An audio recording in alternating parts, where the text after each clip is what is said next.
تکبیرات تشریق یعنی اللہ اکبر لا الہ الا اللہ واللہ اکبر وللہ الحمد، یہ تکبیرات تشریق ہر اس شخص پر واجب ہیں جن پر نماز فرض ہے، امام ہو، مقتدی ہو، اکیلا ہو، مرد ہو، عورت ہو، مقیم ہو، مسافر ہو، ہر شخص پر جس پر نماز فرض ہے۔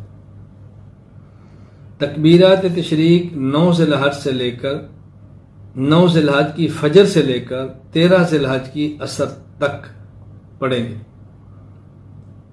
مرد حضرات ایک مرتبہ اونچی آواز سے، خواتین ایک مرتبہ آہستہ آواز سے، ایک سے زائد مرتبہ تکبیرات تشریق پڑھنا یہ خلاف سنت ہے، یہ سنت نہیں ہے۔ فرض نماز کے بعد سلام پھیریں تو سلام کے فوراً بعد پڑھیں۔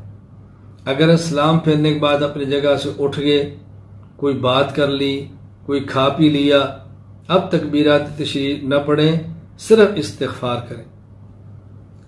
تکبیرات تشریق وہ شخص پڑھے جس نے نماز پڑھنی ہے۔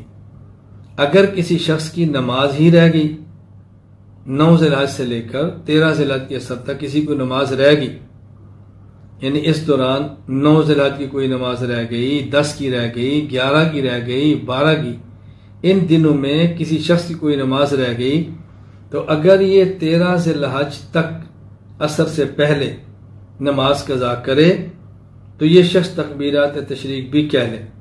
اگر 13 ذی الحج کے بعد یہ نماز قضا کرتا ہے، لٹاتا ہے، تو پھر تکبیرات تشریق نہ کہے۔